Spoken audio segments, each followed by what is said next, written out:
ನಮ್ಮ real life examples ಅನ್ನೇ ನಾವು ಕೊಟ್ಬಿಟ್ಟು ಎಕ್ಸ್ಪ್ಲನೇಷನ್ ಕೊಡ್ತೀವಿ. ನೀವು ಎಷ್ಟೇ ಕಷ್ಟಪಟ್ರು ಅದರಿಂದ ಆಚೆ ಬರೋದಕ್ಕೆ ಆಗೋದಿಲ್ಲ. ಇದು ನಾನು ಮಾಡ್ಬೇಕಾ ಮಾಡಬಾರ್ದ ಅಂತ ಇವಾಗ ನಮಗೆ ಅರ್ಥ ಆಗ್ತಾ ಇದೆ. ನಮ್ಮ ತಂದೆ ತಾಯಿಯವರು ಎಲ್ಲರೂ ನನ್ನ ಜೊತೆ ಭಾಗಿಯಾಗ್ತೀರಾ? ನಿಮಗೆ ನಿಜವಾಗಿ ನಿಮ್ಮ ತಂದೆ ತಾಯಿಯ ಪ್ರೀತಿ ಇತ್ತು ಅಂದ್ರೆ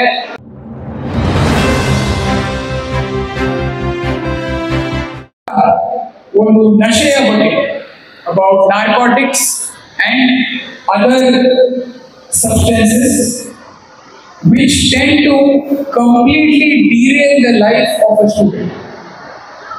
Inspiration ಬಗ್ಗೆ ನಮ್ಮ ಡಿ.ಸಿ. ಸಾಹೇಬರು ಮಾತಾಡ್ತಾರೆ.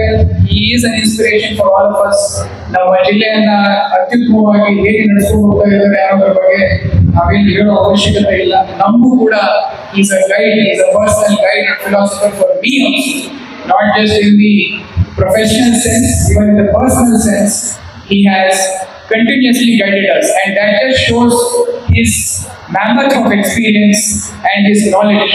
ಅದೆಲ್ಲ ಅವರು ನಿಮ್ಮ ಜೊತೆ ಇಷ್ಟರಲ್ಲೇ ಹಂಚ್ಕೊಳ್ತಾರೆ. ನಾನು ಈ ಒಂದು ಮಾದಕ ವಸ್ತುವಿನ ಬಗ್ಗೆ, ಯಾಕೆ ಈ ಮಾದಕ ವಸ್ತುವಿನಿಂದ ನಾವೆಲ್ಲರೂ ಕೂಡ ದೂರ ಇರಬೇಕು ಅನ್ನೋದ್ರ ಬಗ್ಗೆ ನಿಮ್ಮ ಜೊತೆ ಒಂದು ಸ್ವಲ್ಪ ಹೊತ್ತು ಮಾತಾಡೋದಕ್ಕೆ ಇಚ್ಛೆ ಪಡ್ತೀನಿ. ಒಂದು ಕಥೆಯಲ್ಲಿ ಇಬ್ರು ಹುಡುಗರು ಅದೇ ಊರಲ್ಲಿ ಬೆಳೀತಾರೆ, ಅದೇ ಒಂದು ಶಾಲೆಯಲ್ಲಿ ಓದ್ತಾರೆ. ಆದ್ರೆ ಇಬ್ರು ಬೆಂಗಳೂರಿಗೆ ಹೋಗ್ತಾರೆ ಕಾಲೇಜ್ಗೆ. ಇಬ್ರು ಅಂಡರ್ ಗ್ರಾಜುಯೇಷನ್ ಅಲ್ಲಿ ಇಬ್ರು ಬೆಂಗಳೂರಿಗೆ ಸೇರ್ಕೊಳ್ತಾರೆ. ಅಲ್ಲಿ ಒಂದು ಇಂಜಿನಿಯರಿಂಗ್ ಕಾಲೇಜಲ್ಲಿ ಇಬ್ರು ಓದೋದಕ್ಕೆ ಶುರು ಮಾಡ್ತಾರೆ. ಎಲ್ಲ ಎಂಟೈರ್ ಜೀವನದಲ್ಲಿ ಇಬ್ರು ಕೂಡ ಒಳ್ಳೆ ಮಾರ್ಕ್ಸ್, ಒಳ್ಳೆಯ ಒಂದು ರೆಸ್ಪೆಕ್ಟೇಬಲ್ ಆಗಿ ಅವರ ಹಳ್ಳಿಯಲ್ಲಿ ಒಂದು ಹೆಸರು ಮಾಡ್ಕೊಂಡು ಹೋಗಿರ್ತಾರೆ. ಕಾಲೇಜಿಗೆ ಹೋದ್ಮೇಲೆ ಒಬ್ಬ ಒಂದು ದಾರಿ ಹಿಡಿತಾನೆ, ಇನ್ನೊಬ್ಬ ಇನ್ನೊಂದು ದಾರಿ ಹಿಡಿತಾನೆ. ಆ ದಾರಿ ಏನು ಅಂದ್ರೆ, ಯಾರೋ ಒಬ್ಬ ಪಕ್ಕದಲ್ಲಿ ಇದ್ದವನು ಬಾಯಲ್ಲಿ ಒಂದು ಸ್ವಲ್ಪ ಸಿಗರೇಟ್ ಸೇರು ಅಂತ ಹೇಳಿ ಶುರು ಮಾಡೋನು, ಅದು ಸಿಗರೇಟ್ ಇಂದ ಗಾಂಜಾ ಇಂದ ಅಫೀಮಿಂದ ಹೆರಾಯಿನ್ ತನಕ ಹೋಗುತ್ತೆ. ಇನ್ನೊಬ್ಬ ಅದೇ ಹುಡುಗನಿಗೆ ಇದನ್ನೇ ಕೊಡ್ತಾನೆ, ನೀವು ತಗೊಳ್ಳಿ ಅಂತ. ಅವ್ನು ನನಗೆ ಇವೆಲ್ಲ ಬೇಡ, ನಾನು ಕೆಲಸ ನೋಡ್ಕೊಂಡು ಹೋಗ್ತೀನಿ ಅಂತ ಅಲ್ಲಿಂದ ಎದ್ದು ಹೋಗ್ತಾನೆ. ಯಾರು ಆ ದಿನ ಸಿಗರೇಟ್ ಶುರು ಮಾಡಿದ ಅವನು ನಮ್ಮ ಪೊಲೀಸ್ ಸ್ಟೇಷನ್ ಅಲ್ಲಿ ಒಬ್ಬ ಕಳ್ಳನಾಗಿ ಬರ್ತಾನೆ. ಯಾರು ಆ ಸಿಗರೇಟ್ ಬೇಡ, ಈ ಗಾಂಜಾ ಬೇಡ ಅಂತ ಹೇಳಿದ ಅದೇ ಪೊಲೀಸ್ ಸ್ಟೇಷನ್ ಅಲ್ಲಿ ಒಬ್ಬ ಸಬ್ ಇನ್ಸ್ಪೆಕ್ಟರ್ ಆಗಿ ಬರ್ತಾನೆ. ಎಲ್ಲ ಒಂದೇ ಇದೆ, ಅವರಿಬ್ರು ಜೀವನದಲ್ಲಿ ಎಲ್ಲರೂ ಒಂದೇ ಇದೆ. ಕೇವಲ ಆ ಒಂದು ಇನ್ಸಿಡೆಂಟ್ ಅಷ್ಟೇ ಬಿಟ್ಟು, ಆ ಒಂದು ಇನ್ಸಿಡೆಂಟ್ ಅಲ್ಲಿ ಒಬ್ಬ ನನಗೆ ಸಿಗರೇಟ್ ಬೇಡ ಅಂತ ಒಬ್ಬ ಆಯ್ತು ಕೊಡುವಂತ ಅಂತ ಅವರ ಜೀವನ ಹೆಂಗೆ ಚೇಂಜ್ ಆಗ್ತದೆ ನೋಡಿ.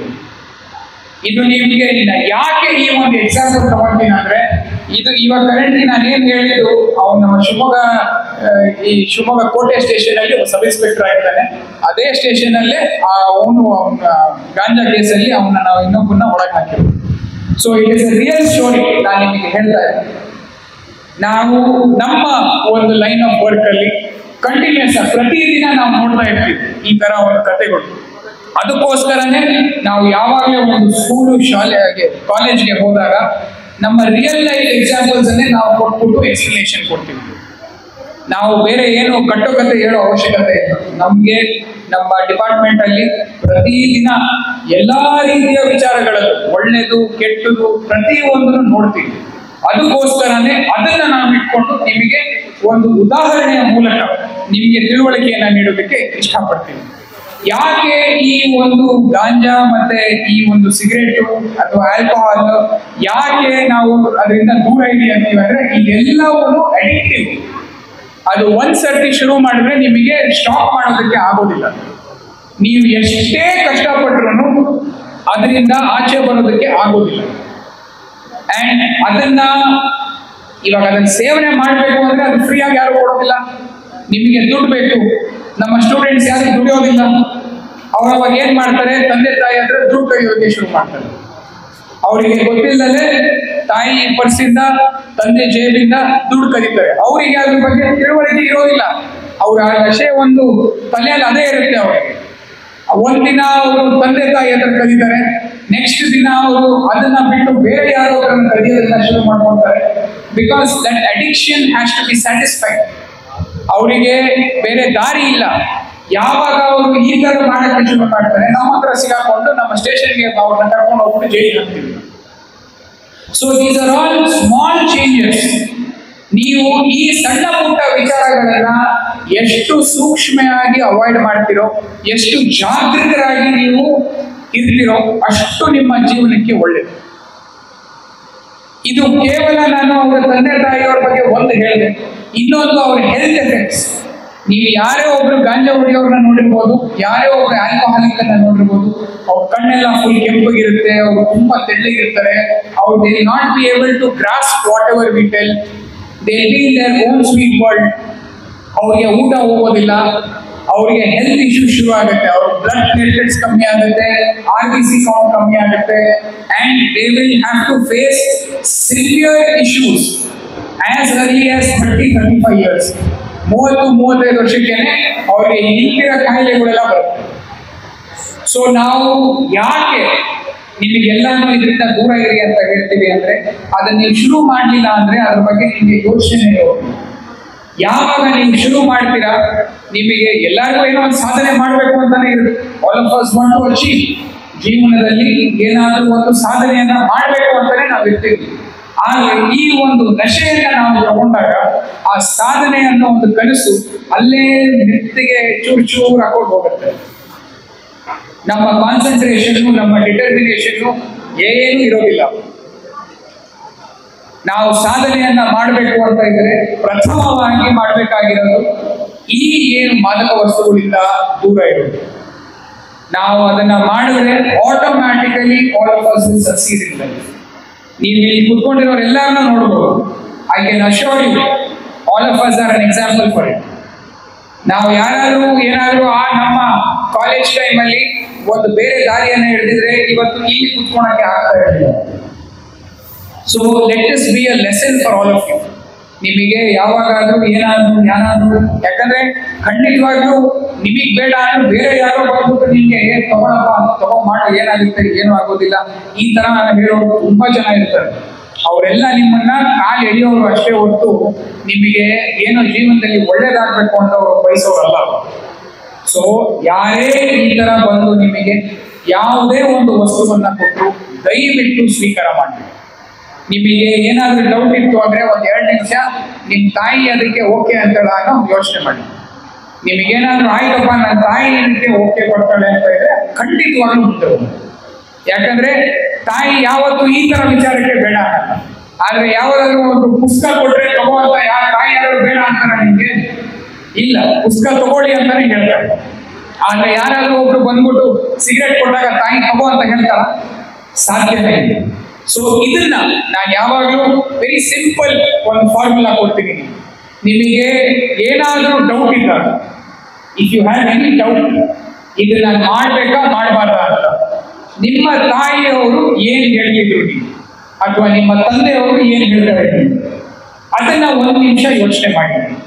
If it is going to be approved by both your parents, ಅಪ್ಪ ಅಮ್ಮ ಇಬ್ರು ಆಯ್ತು ಅಂತ ಅವ್ರು ಹೇಳ್ತಾರೆ ಅನ್ಸಿದ್ರೆ ನಿಮಗೆ ಖಂಡಿತವಾಗಿ ಮುಂದೆ 100% ಒಳ್ಳೇದಾಗಿದೆ.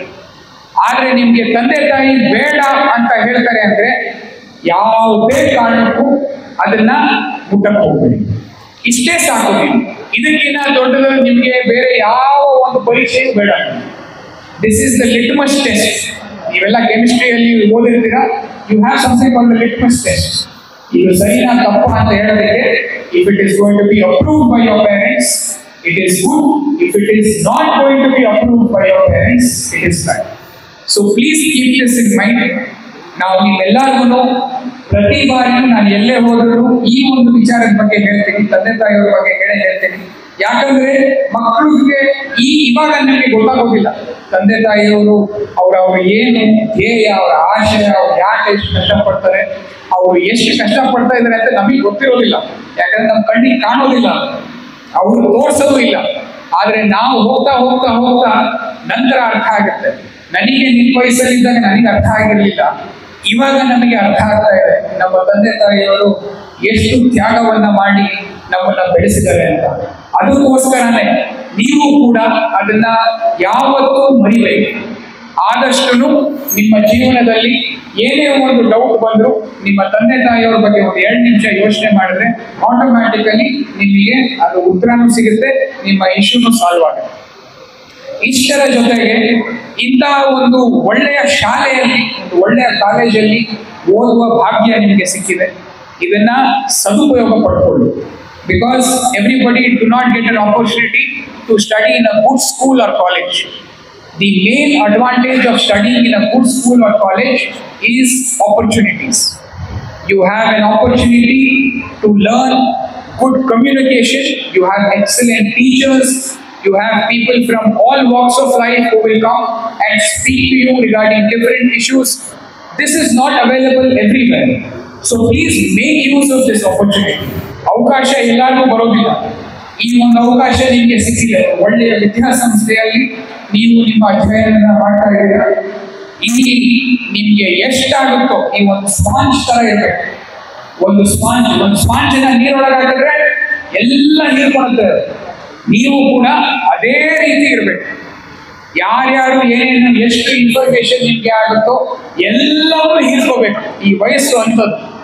So kindly make sure that you observe everything that is available around you, that is told to you, that is instructed to you. Idana you madidalli definitely you will do extremely well in your life. And finally I would like to tell all of you, please plan on being a good citizen first. ನೀವು ಯಾವಾಗಲೂ ಒಳ್ಳೆಯ ಪ್ರಜೆ ಮೊದಲು ಮಾಡಬೇಕು, ಆಮೇಲೆ ಬೇರೆ ಎಲ್ಲ ಬರುತ್ತೆ. Once you are a good citizen, everything else will follow you. When you are not a good citizen, maybe not, nothing will follow you. So ಅದಕ್ಕೋಸ್ಕರನೇ ಯಾರು ಒಬ್ಬ ಒಳ್ಳೆಯ ಪ್ರಜೆ ಅಂತ ನಿಮಗೆ ಒಂದು ಡೌಟ್ ಇದ್ರೆ, ನಮ್ಮ ಸಂವಿಧಾನದಲ್ಲಿ ಫಂಡಮೆಂಟಲ್ ಡ್ಯೂಟೀಸ್ ಇದೆ.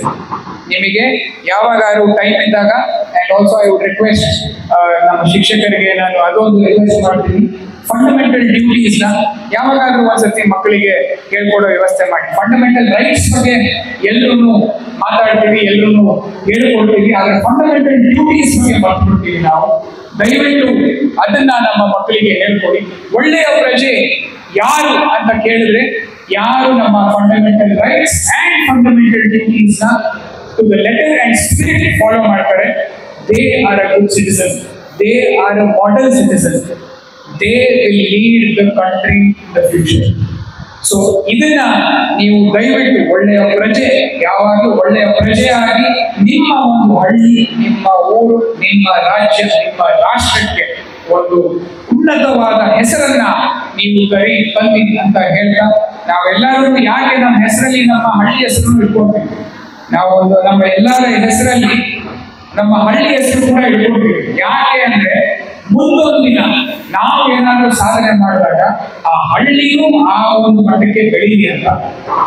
ಅದಕ್ಕೋಸ್ಕರನೇ ನಮ್ಮ ತಂದೆ ತಾಯಿಯವರೆಲ್ಲ ನಮ್ಮ ಹೆಸರುಗಳಲ್ಲಿ ನಮ್ಮ ಹಳ್ಳಿ ಹೆಸರು ಇಟ್ಟಿರ್ತಾರೆ. ಫಸ್ಟ್ ನಮ್ಮ ಫ್ಯಾಮಿಲಿ ನೇಮ್ ಇರುತ್ತೆ, ನಮ್ಮ ಹಳ್ಳಿ ಹೆಸರು ಇರುತ್ತೆ.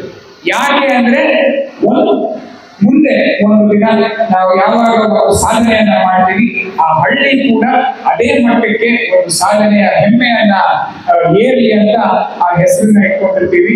ದಯವಿಟ್ಟು ನೀವೆಲ್ಲರೂ ಕೂಡ ನಿಮ್ಮ ಒಂದು ಸಾಧನೆಯ ಜೊತೆಗೆ ನಿಮ್ಮ ಹಳ್ಳಿಯ ಹೆಸರು, ನಿಮ್ಮ ತಂದೆ ತಾಯಿಯ ಹೆಸರು, ಮತ್ತೆ ನಿಮ್ಮ ಪೂರ್ವಜರ ಹೆಸರನ್ನು ಕೂಡ ನೀವು ಉತ್ತುಂಗಕ್ಕೆ ತಗೊಂಡು ಹೋಗ್ಬೇಕು ಅಂತ ಹೇಳಿದ, ಅಂತಿಮವಾಗಿ ನಾನು ನಿಮ್ಮ ಜೊತೆ ಒಂದು ಎಕ್ಸರ್ಸೈಸ್ ಅನ್ನ ಮಾಡೋದಕ್ಕೆ ಇಷ್ಟಪಡ್ತೀನಿ.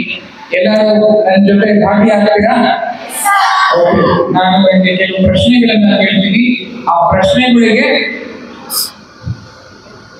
ಪ್ರಾಮಾಣಿಕವಾಗಿ ಉತ್ತರವನ್ನು ಕೊಡು. ಆಯ್ತಾ? ಓಕೆನಾ? ನಾನು ಕೇಳಿಸ್ತಾ ಇಲ್ಲ? ಇವಾಗ ಎಲ್ಲರೂ ತಂದೆ ತಾಯಿ ಮೇಲೆ ಪ್ರೀತಿ ಇದೆಯಾ? ಯಾರ್ಯಾರು ಪ್ರೀತಿಯಿಂದ ಕೈ ಎತ್ತಿದ ಮೇಲೆ?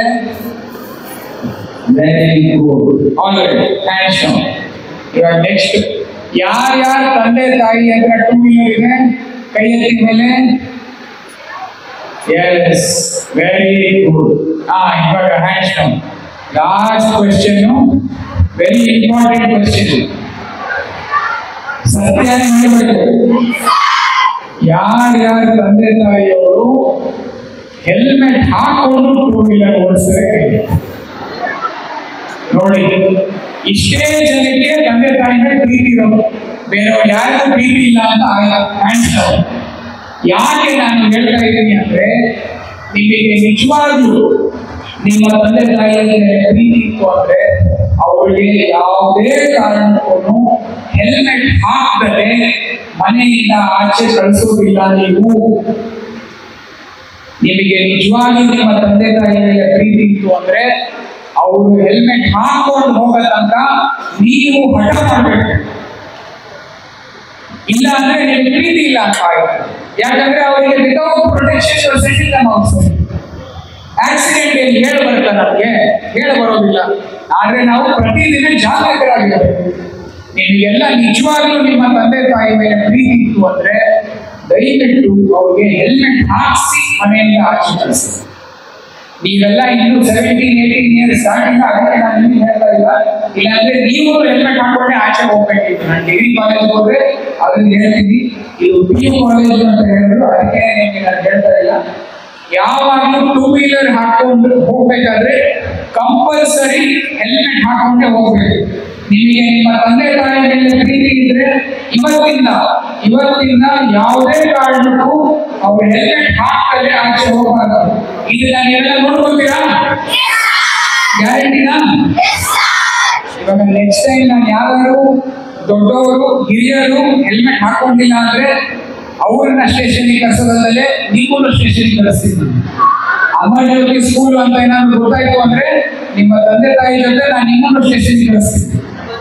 ಯಾಕಂದ್ರೆ ನಿಮ್ಮ ಮೇಲೆ ಕೇಸ್ ಹಾಕ್ತೀನಿ ನಾನು, ನಿಮ್ಮ ತಂದೆ ತಾಯಿಯವ್ರ ಮೇಲೆ ಕೇಸ್ ಹಾಕೋದಿಲ್ಲ. ಯಾಕಂದ್ರೆ ನೋಡಿ, ಆಕ್ಸಿಡೆಂಟ್ ಹೇಳಿ ಕೇಳಿ ಬರೋದಿಲ್ಲ. ಅದಕ್ಕೋಸ್ಕರನೇ ನಾವು ನಮ್ಮ ಸುರಕ್ಷತೆಯನ್ನ ನೋಡ್ಕೋಬೇಕು.